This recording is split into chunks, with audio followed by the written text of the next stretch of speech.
Good morning, everyone. We are continuing here in the Orchis Yosher as he's describing in these very mystical and deep terminology why it is that Yiras Chet, the fear of sin, is something that is so intrinsic to our lives.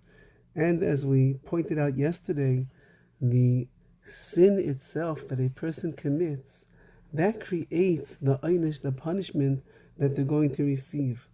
And therefore, if we would have real concern about what HaKadosh Baruch Hu could bring upon us when we do something that is wrong, that will increase our yiras chet, our fear of sin, so that we should guard ourselves in order that the fires that consume, the dangerous times that will come, the sickness, God forbid, all the different things that Hashem could send, mida keneged mida, measure for a person who does a chet, who does a sin, we will strengthen our yiras chet, and that will help us and protect us from bad tidings, Rachmana litzlan, God forbid.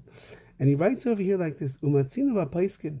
We find in the halachic authorities, we're not talking about Kabbalistic masters, we're talking about halachic authorities, she'af ba'ainis ha'aver metamtemes liba, even if a person is under duress and they do an aver, they do a sin, even that, where it's even somewhat out of their control that they stumbled into sin, even in that situation, it metamtemes, it impurifies a person's heart.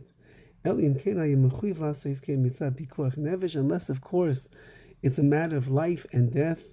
For example, let's say that a person had to eat some kind of medicine or some kind of food that was treif in order to save their life. Then you're permitted to do such a thing. Then the merit of the mitzvah of guarding your life will protect you. And then this avera, this sinful thing that you did, for example, like we said, eating food that is not kosher, then it won't damage you.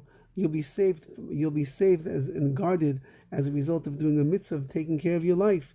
But in a regular case, some kind of an honest, something happened that it's against your will that this particular sin was committed.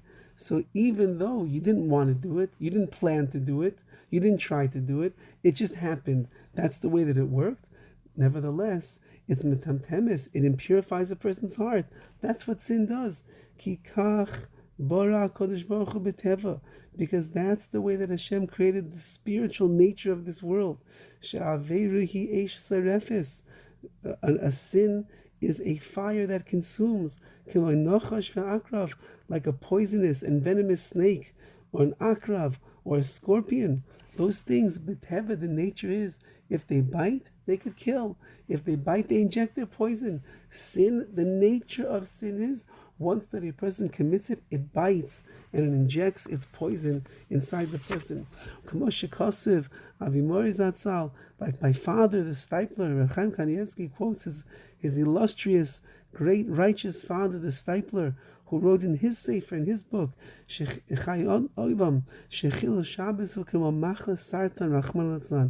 desecrating the Shabbos, it's like cancer, God forbid. If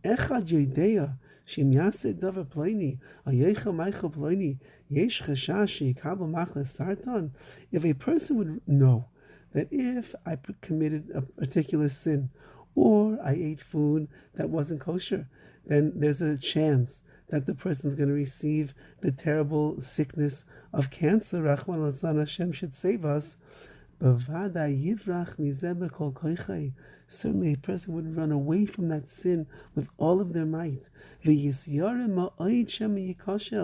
they would be on guard, and they would be fearful all of the time. Maybe I'll stumble, maybe I'll sin by mistake.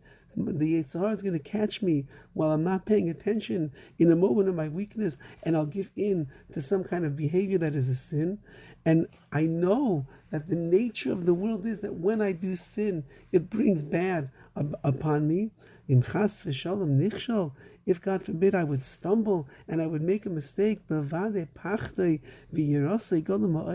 if a person does end up sinning, person didn't watch themselves, they didn't guard themselves enough, then oy vey, that person is going to be in pachad. They're going to be trembling in fear because they have no idea what HaKadosh Baruch has in store to repay them the midah keneged midah, the measure for what they've done.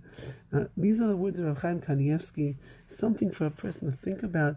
No, our lives do not exist in a vacuum. We don't do our actions down here which go unchecked by HaKadosh Baruch Hu. Rather, Hashem is aware of everything that we're doing, and that's part of this nature that Hashem has developed and He has set up, that when we do something that chas v'chalila is considered to be a chet, a sin, we have to know that we're triggering off in the heavens, we are triggering off different movements and different calculations, and different things are in the works over there that are going to bring about some kind of impurity, a punishment, a fire that can eat up sickness. God forbid, nobody should know from such things. But as a result of that, a person has to keep in mind, when I do sin, I'm opening myself up to HaKadosh Baruch Hu. We don't even want to call it His wrath. It's rather the way that He created the world. When I do something that is a sin, it triggers in the heavens, it unleashes and unlocks different actions that are going to take place, that are going to repay the person measure for that which they have done. That's the end of today's teaching. Tomorrow is also very powerful to give us a charge about exactly what we're going to do to develop our understanding of the yiras chet, the fear of sin. And Be'ez Hashem, we're coming close to the end of this chapter, and we'll walk away enriched in being able to live our lives as Jews that have the fear of sin with them, and as a result are able to capitalize on the mitzvahs and the ma'asim tovim, the good deeds that will help us find favor in the eyes of Hashem. Wishing everyone a wonderful day.